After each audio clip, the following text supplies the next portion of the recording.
Hey, I'm Cameron McKenzie at CameronMCNZ on Twitter, and I wanted to talk to you about the Jenkins Installer and specifically how you can use the Jenkins Installer to get Jenkins installed on Windows. Now, there are many flavors to the Jenkins Installer. You can get the Jenkins Installer over at jenkins.io/downloads. There's the Windows installer right there, which I just clicked a moment ago, and you can see it downloaded it and creates this jenkins.msi file. It's about 71 megs in size, not too big at all. And all I have to do is double click it, and that kicks off the Jenkins install wizard. I click the next button. It asks me where I want to install. I don't like that install location, so I'm going to put it under tools/Jenkins CI. I'll click the next button. It'll ask me to run this as a service or run this as a local admin user. Now you can provide credentials here to run this as a local or domain user. I'm just going to choose to run this as a local service. I'll click the next button there. It's going to ask me which port to run on. I like port 8080. I do the test. It seems to clear. I click the next button. It says, hey, where is your JDK installed? That's the prerequisite for a Jenkins install. The installer wants to see 1.8 or 11. I've got JDK 11 right there in my tools folder, so I click the next button. It then asks me what other features I want to have installed. There's really not much to go on in here. It does ask if I want to put in the firewall exception. That might be important if you've got a firewall running and you want somebody to externally access your server. If the firewall's up, it's going to block them. I'm going to leave that be and click the install button and then watch the basic Jenkins installer go forward and install the basic Jenkins tool, plugin, and all of the other resources that I need.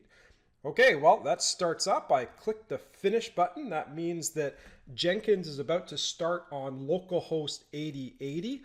A couple of things to take note of. One of the things that's interesting is that when Jenkins starts up for the very first time, it wants you to prove that you actually have access to the local machine on which it was installed. So the way it does this is it installs, it saves a special secret into a folder hidden deep down in the bowels of your operating system. And you have to find that file. I'm going to see if I can get in there, get into .jenkins there, Windows. Let's see if I can't find that file there. Let's see if I can get to System 32. I'll get my permission. So there you go. It was a permissions issue. So it's config, system, profile. Let me see. I may have to view all of my hidden files. Oh, I got my hidden files there. Okay, there's system profile. I thought it was missing. Continue again, get into app data, get into local, get into Jenkins, get into .jenkins, get into secrets, and there's that initial admin password. I'm going to open that up with my favorite text editor. That's Notepad++. Then paste that long hexadecimal number in here. And it says that's fantastic. Now it's time to install the suggested plugin. So I'm going to take the default suggested ones. You'll see you've got Ant, you've got Gradle, the Jenkins installer puts Git in there, a little bit of work with GitHub as well, which also includes the GitHub integration plugin. And these are all of the basic plugins that you'll need in order to get started with Jenkins.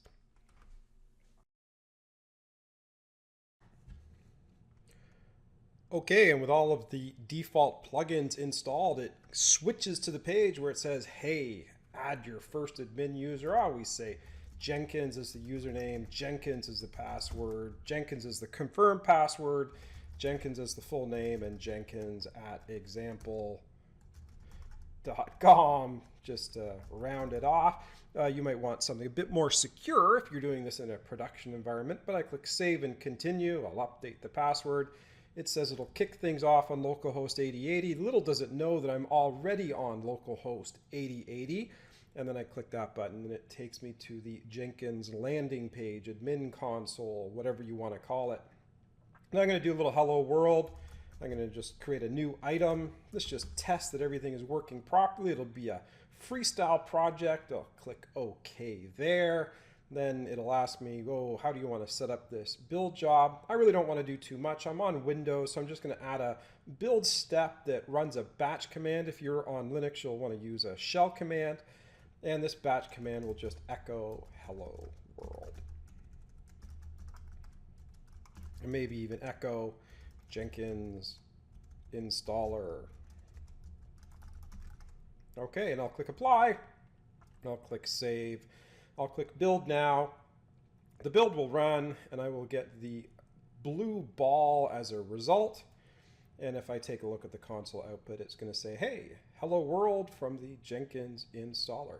And there you go. That's how the Jenkins installer works. And there you go. That's how easy it is to use the Jenkins installer. Now, if you enjoyed this tutorial, why don't you head over to the serverside.com. I'm the editor-in-chief over there. We got lots of great tutorials on Jenkins, DevOps, enterprise software development in general. If you're interested in my personal antics, you can always follow me on Twitter at CameronMCNZ and subscribe on YouTube.